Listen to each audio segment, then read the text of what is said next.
같이 한번 따라서 해봅시다. 성경의 가치를 다시 깨닫자. 성경의 가치를 다시 깨닫자. 굉장히 중요한 주제입니다. 여러분 앞에 아주 멋있고 커다란 독수리 모양의 수석이 있다고 생각을 해요. 수석 아시죠? 수석. 근데 보니까 너무 볼이 정말 독수리같이 날개를 쫙 펴고 하늘로 비상하는 그런 멋진 독수리 모양의 수석이 있습니다. 그리고 그 옆에 그 수석의 크기만큼의 황금 덩어리가 있습니다. 자, 여러분에게 무엇이든지 원하는 것을 가져가십시오. 수석을 가져가든지 황금 덩어리를 가져가든지 원하는 대로 가지십시오. 그러면 여러분들은 어떤 것을 선택하시겠습니까? 저한테 물어보세요. 저한테 물어보세요. 저는 독수리 수석 가져가요. 농담입니다. 저도 황금 덩어리 가져갑니다. 깜짝 놀랐어요. 저 황금 덩어리 가져. 여러분도 마찬가지예요. 왜요? 우리는 황금 덩어리의 가치를 알기 때문에. 그 황금 덩어리만 있으면 그런 수석은 얼마든지 사고도 많지요. 자, 그러면 또 질문을 드리겠습니다. 그런 황금 덩어리와 여러분의 생명 중에서 둘 중에 하나를 선택하라고 하면 어떤 것을 선택하시겠습니까? 생명이죠. 아, 저는 황금 덩어리를 택하겠습니다. 저는 죽더라도 이 황금 덩어리를 가지고 우리 자손들이 잘 살면 좋겠습니다. 그렇게 생각할 분 있어요? 없지요. 누구나 다 생명을 선택할 것입니다. 왜냐하면 세상에서 내 생명만큼 귀하고 귀한 것은 없기 때문입니다. 강도가 들어오면 어떻게 말합니까? 다 가져가십시오. 그리고 목숨만 살려주십시오. 여러분, 사람들은 황금의 가치도 알고 또 생명의 가치도 알고 있습니다. 그런데 안타깝게도 금보다 더 귀한 믿음을 갖게 해주고 그 믿음으로 말미암아 영원한 생명을 얻게 해주는 성경의 가치는 사람들이 모르고 있는 것 같습니다. 여러분들은 아시나요? 구약 성경의 인물 가운데 하나님 말씀을 간절히 사모한 사람이 있습니다. 다윗이 바로 그 사람입니다. 우리가 시편 119편을 읽어보면 다윗이 지었지요. 다윗이 얼마나 하나님의 말씀을 갈망하고 사모하는지 잘 표현이 되고 있습니다. 몇 군데 살펴보지요. 14절입니다. 내가 재물을 즐거워함 같이 주의 증거의 도를 즐거워하였나이다. 그랬습니다. 24절을 보면 주의 증거는 나의 즐거움이요 나의 모산이다. 그랬습니다. 97절입니다. 아주 은혜로운데요. 내가 주의 법을 어찌 그리 사랑하는지요 내가 그것을 종일 묵상하나이다. 그랬습니다. 147절부터 148절까지 보면 내가 새벽전에 부르짖으며 주의 말씀을 바라싸우며 주의 말씀을 묵상하려고 내 눈이 야경이 깊기 전에 깨었나이다. 다윗은 밤이나 낮이나 하나님의 말씀을 사모하고 또 사모하고 사모했던 그런 사람이었음을 알 수 있어요. 다윗이 성경의 인물이니까 당연하게 여기고 별로 감동을 받지 않는 그런 분들이 있을지 모릅니다. 그런데 성경의 인물이 아니더라도 이런 고백을 한 사람들은 굉장히 많습니다.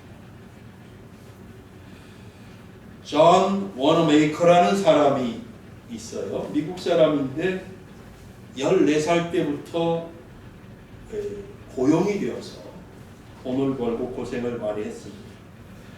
그런 고생을 한 끝에 1861년에 오크홀이라는 남성 의류점을 미국의 필라델피아에서 시작을 했어요.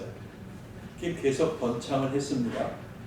그래서 8년 후인 1869년에 상호를 존 워너 메이커로 개칭하고 마침내 필라델피아에서 가장 큰 백화점을 만들었습니다.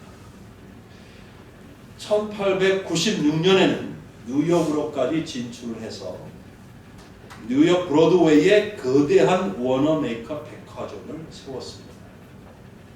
그래서 그 이후에 존 워너 메이커는 백화점 왕이다 이렇게 불렸습니다. 그런데 그분은 정치적으로도 종교적으로도 열심히 활동을 했습니다. 그래서 1858년에 베다니 주일학교를 창립했고요. 1864년에는 미국 최초의 위상 박람회를 열었습니다. YMCA 운동을 주재했고 인도의 YMCA를 창립을 했습니다. 그리고 1888년부터 1893년까지는 미국의 최신부 장관을 역임했습니다. 여러분, 이 정도라면 성공한 삶입니까 아닙니까? 여러분 기준이 어떤지 모르겠습니다. 꽤 성공적이지 않습니까? 그죠? 훌륭하죠. 근데 이분이 다음과 같이 말했습니다. 잘 들어보시죠. 나는 일생 동안 투자를 많이 했다. 나는 물건들을 사들여 다시 수천 달러를 벌어들였다. 그러나 내가 투자했던 것 중에 가장 성공적이었던 것은 12살 때의 일이었다. 그때 나는 단 2달러 50센트를 주고 우리 돈으로 하면 지금 3,000원이 채 안 됩니다. 될까 말까. 그 돈을 주고 성경 한 권을 샀다. 바로 이것이 내가 한 가장 위대한 투자였다. 왜냐하면 이 성경이 오늘 나를 만들었기 때문이다. 이 성경에 의해서 나는 하나님과 그리스도를 알게 되었고 덕분에 오늘까지 대단한 과실 없이 살 수 있었다. 이렇게 말했어요. 워너 메이커는 자신이 성공적인 인생을 살 수 있었던 가장 중요한 요인으로 성경을 꼽고 있습니다. 영국의 런던의 유명한 신문 편집자가 사회 각계각층의 저명한 인사 100명에게 설문조사를 받았습니다. 그들은 국회의원, 대학 교수, 작가, 사업가 등등의 지성인들이었어요. 질문은 이것이었습니다. 당신이 만약 3년간 감옥에 간다면 그때 당신이 딱 3권의 책을 소지할 수 있다고 할 때 무슨 책들이고 그 이유는 무엇입니까? 라고 하는 질문이었어요. 여러분 같으면 어떤 책을 들고 가실래요? 그들이 뭐라고 대답하는지 아십니까? 100명이라고 그랬잖아요. 그 중에 98명이 첫 번째 들고 들어갈 책으로 성경을 꼽았습니다. 그리고 그 이유를 뭐라고 했냐면 성경 외에는 고난 중에서 위로와 교훈을 줄 수 있는 책이 없기 때문입니다. 이렇게 나왔어요.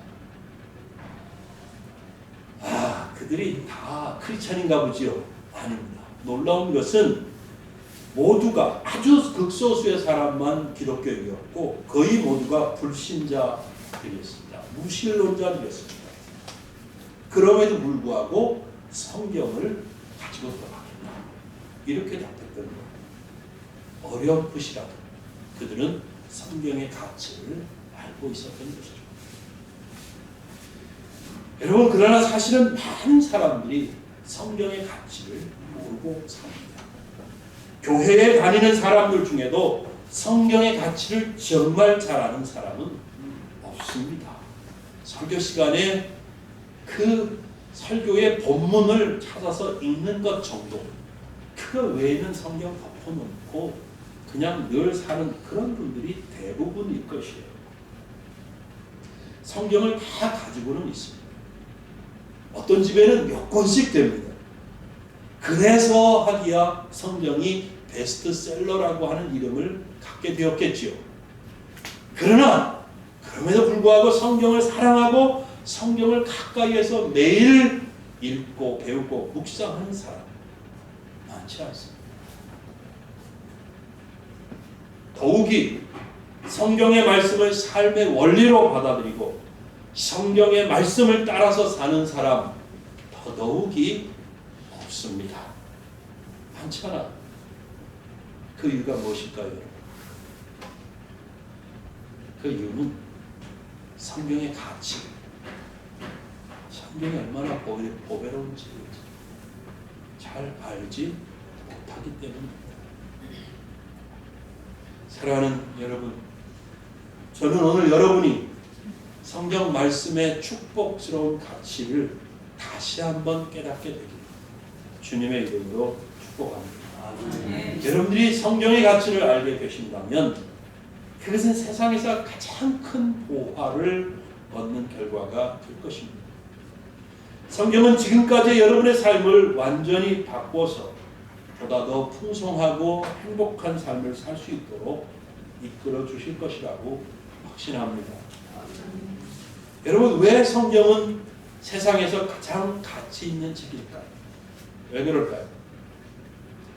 사실 여러분들이 성경을 읽어보면 알 수 있습니다. 매 페이지마다 성경의 축복스러운 가치를 발견할 수 있을 거예요. 그러나 오늘 본문 말씀을 통해서 성경의 가치를 다시 한번 생각해 보도록 하겠습니다. 가장 먼저 중요한 것은 성경을 다른 책들과 구별짓고 그래서 성경을 가장 가치 있고 특별한 책으로 만들어주는 첫 번째 이유는 성경이 하나님의 말씀이라는 사실 때문입니다. 성경은 하나님의 말씀입니다. 어떤 인간의 사상을 써놓은 책이 아니고 역사를 기록해놓은 것도 아니고 어떤 특별한 종교인의 종교적 느낌과 감정을 기록해놓은 책이 아닙니다. 성경은 하나님의 말씀입니다. 아멘. 예. 16절에 이렇게 말했습니다. 모든 성경은 누구의 감동으로? 하나님의 감동으로 된 것이다. 이렇게 구절이 되어있죠. 성경이 하나님의 말씀이라는 사실을 성경 자체가 증거하고 있습니다. 성경을 읽는 사람이라면 누구나 결국에 가서는 이 사실을 고백하게 될 거예요. 그런데 성경이 하나님의 말씀일 수밖에 없다는 객관적인 이유가 있습니다. 많은 분들이 아시겠지만 성경은 창세기부터 요한계시록까지 쓰여지는데 몇 년이 걸렸어요? 2000년의 시간이 걸렸어요. 2000년. 그리고 성경의 저자는 약 40여 년이 됩니다. 그리고 그들은 2000년에 걸쳐서 다 다른 시대를 살았고 다른 나라에서 살았고 그들이 사용했던 언어가 다른 경우도 굉장히 많습니다. 그리고 그들의 문화적 배경도 다릅니다. 그럼에도 불구하고 성경은 창세기 처음부터 끝까지 동일한 주제를 말하고 있습니다. 그 주제가 무엇입니까? 하나님께서 우리를 사랑하셔서 그 아들 독생자 예수 그리스도를 이 땅에 보내셔서 십자가에 죽게 하시고 다시 사흘 만에 부활하게 하셔서 그 예수님을 믿는 누구든지 죄 용서와 구원을 받게 해주신다. 이거잖아요. 창세기부터 요한계시록까지 그 이야기를 하고 있다는 사실입니다. 어떻게 이런 일이 일어날 수 있어요? 2000년에 걸쳐서 쓰여졌고 40여 명의 저자가 다 각기 다른 곳에서 다른 장소에서 썼는데 어떻게 이렇게 창세기부터 요한계시록까지 마치 한 사람이 쓴 것처럼 그렇게 성경이 기록될 수 있었어요? 답은 하나예요. 모든 성경은 하나님의 감동으로 된 것이다. 이 말씀이 답이라는 겁니다. All Scripture is God breathed. 제가 영어 한마디 해봤습니다. 무슨 뜻이냐면 하나님의 모든 성경의 말씀은 하나님이 숨결을 불어넣어 주셨다. God breathed. 숨결을 불어넣어 주셨다. 그래서 성경은 다른 책과 다르고 다른 경전들과도 다릅니다. 성경을 읽는 사람은 성경 말씀의 권위를 느낍니다. 하나님의 숨결을 느끼게 돼요. 모조리 전부 다 외우고 싶은 충동에 사로잡히기도 하지 않습니까? 더 깊이 배우고 싶다는 열망을 갖게 됩니다. 그리고 결국 사람을 완전히 다른 사람으로 만들어 버립니다. 성경을 읽는 사람이 이렇게 되는 이유는 성경이 하나님의 감동으로 기록된 하나님의 말씀이기 때문인 거예요. 아멘. 네. 자, 이제 16절을 다시 보지요. 하반절입니다. 성경은 교훈과 책망과 바르게 함과 의로 교육하기에 유익하니 라고 말합니다. 그래서 성경을 읽다 보면 우리의 마음과 삶의 모습을 다 들여다보고 있는, 마치 거울 앞에 내가 앉아있나? 라는 착각에 빠지게 한다는 사실이에요. 성경이 나의 삶과 나의 이 내면 깊숙한 것까지 다 이렇게 비추고 있는 것 같거든요. 히브리서 4장 12절에 하나님의 말씀은 마음과 생각, 마음의 생각과 뜻을 판단하나니 그랬는데 진리입니다. 맞는 말씀입니다. 하나님 말씀 앞에 앉아 있으면 그 말씀이 나의 모든 삶과 내 마음의 생각까지도 마음 상태까지도 판단하는 것을 느낄 수 있습니다. 그래서 성경을 읽다 보면 내 허물이 보입니다. 내가 얼마나 잘못 살고 있는지 보인다는 사실. 내 지나온 삶의 흔적이 보입니다. 얼마나 죄를 많이 지었는지 깨닫게 돼요. 그리고 앞으로 내가 이렇게 살아야 되겠구나 하는 깨달음이 옵니다. 아, 인생이 이런 거구나. 그렇게 삶이 보이고 인생이 보인다는 사실입니다. 인생을 새롭게 바라보게 되고 꿈을 꾸게 돼요. 인생에 대해 긍정적이 되고 확신이 생기고 목표가 생깁니다. 아멘. 아멘. 성경 읽는데 그런 거 없는데요. 제대로 안 읽었어요. 성경 말씀의 이런 놀라운 역할들은 결국 인생의 가장 근본적인 문제에 답을 줍니다. 그 문제가 뭐예요? 죄의 문제예요. 그리고 그 죄 때문에 심판과 저주고 멸망입니다. 근데 성경은 그 문제에 대해서 답을 줍니다. 어떻게 구원받을 수 있는지. 성경은 결국 우리는 어떤 존재냐, 인생에는 뭐냐라는 질문에 직면하게 하고 그 답을 줍니다. 성경은 인간이 하나님의 형상대로 창조되었다고 가르치죠. 그런데 하나님께 불순종하고 하나님을 떠나버렸습니다. 인간은 하나님의 고귀한 형상을 잃어버렸습니다. 그 결과 인간의 삶은 죄로 인한 고난과 고통뿐이라고 말하고 있습니다. 그리고 인간의 영원한 운명은 영원한 지옥의 형벌일 뿐임을 깨닫도록 해줍니다. 그래서 인간의 역사는 끊임없이 이 고통과 슬픔 그리고 죽음의 문제를 해결하려는 사람들의 눈물겨운 노력의 역사입니다. 그러나 아무도 어떤 노력을 해도 이 문제를 해결하지 못했습니다.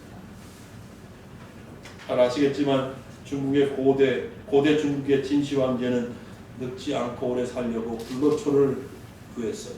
그러나 구하지 못했고 그도 역시 죽을 수밖에 없었습니다. 도덕 교육을 받고 종교 교육을 하고 철학 공부를 하고 선행을 쌓고 그 어떤 노력도 죄와 죄로 인한 고통과 슬픔 그리고 죽음의 문제를 해결할 수가 없습니다. 오직 성경만이 그 답을 줍니다. 그 답은 예수 그리스도를 구주로 믿는 믿음을 가지라고 합니다. 아멘. 15절에 말합니다. 성경은 너희로 하여금 그리스도 예수 안에 있는 믿음으로 말미암아 구원에 이르는 지혜가 있게 하느니라. 여러분, 성경이 주는 축복은 여기서 그치지 않습니다. 이는 하나님의 사람으로 온전케 하며 모든 선한 일을 행하기에 온전케 하려 함이니라. 17절에 하나님의 말씀이기 때문에 우리 기독교인들을 철저하게 준비시켜 줍니다. 하나님의 자녀로서의 삶을 감당하도록 준비시킵니다. 하나님의 교회를 섬길 수 있도록 준비시킵니다. 세상을 이길 수 있고 어떤 고난도 이길 수 있고 세상을 변화시킬 수 있는 사람이 되도록 우리를 준비시킵니다.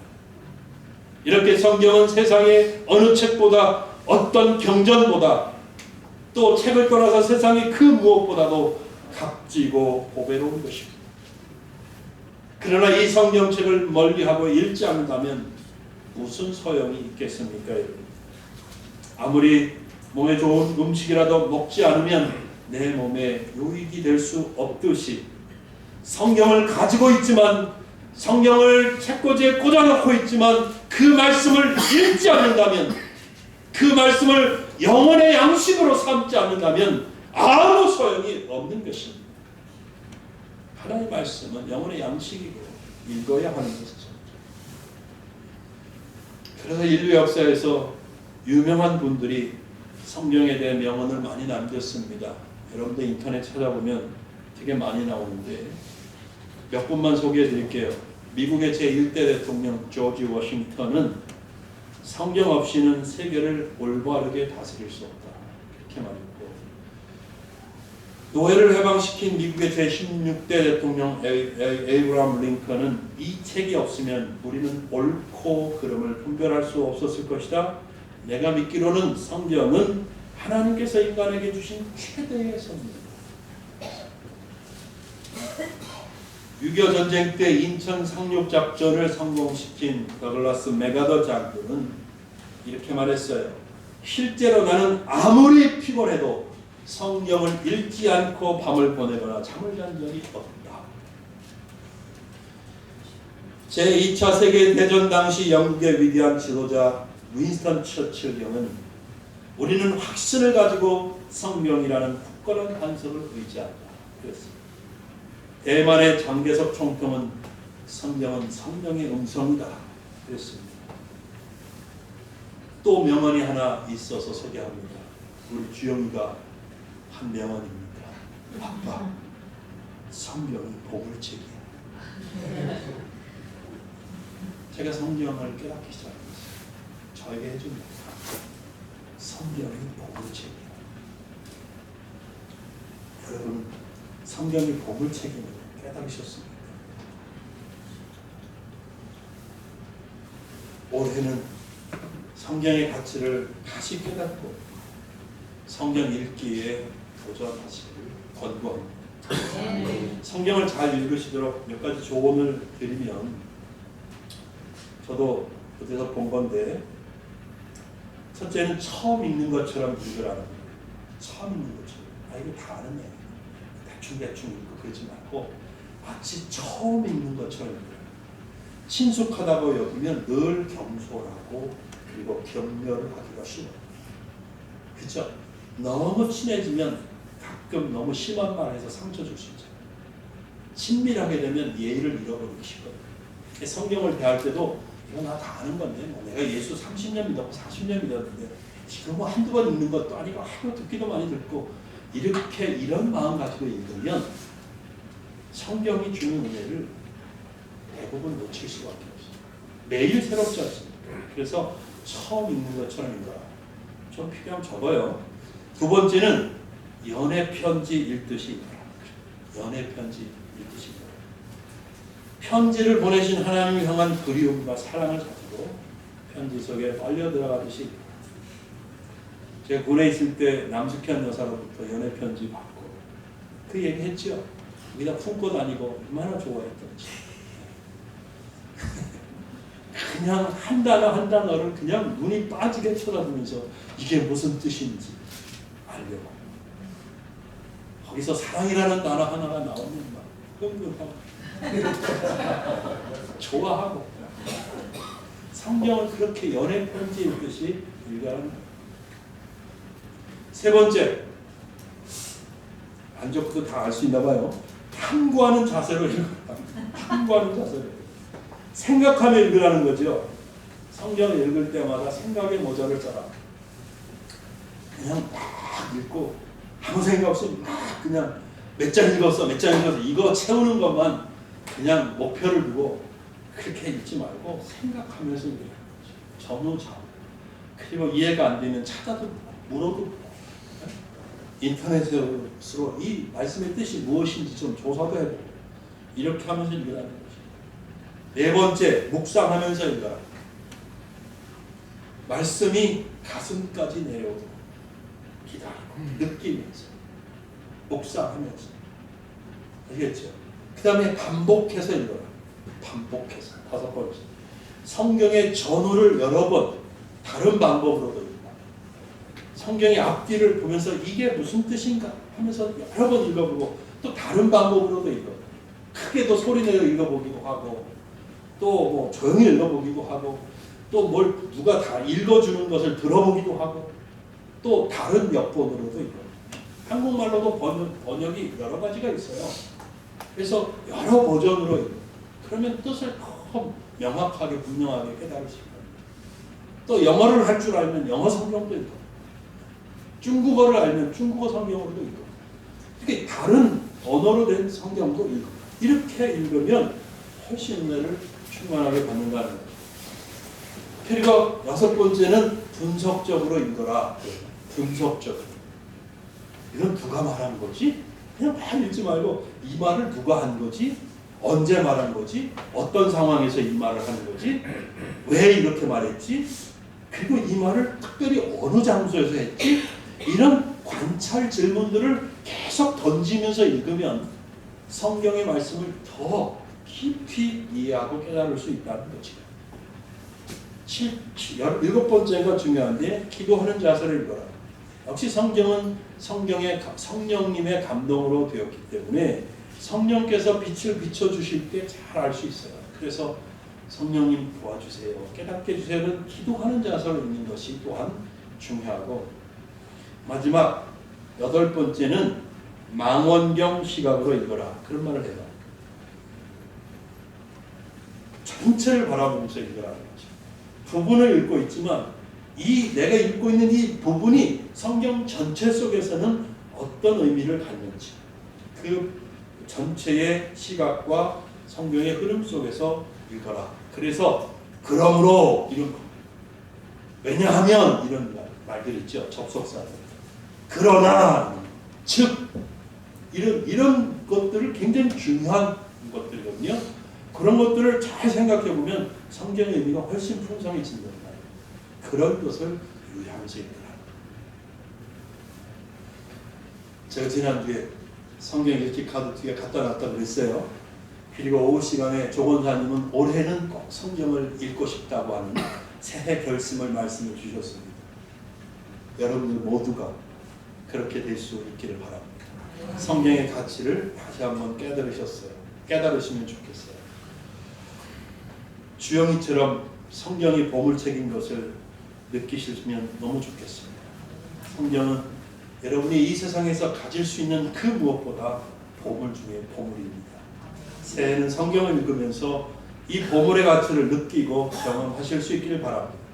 새해는 하나님의 말씀을 더욱 가까이 하고 성경의 귀한 진리를 내 것으로 삼는 그런 은혜가 넘치는 한 해가 되기를 주의 이름으로 축복합니다. 네, 기도하겠습니다.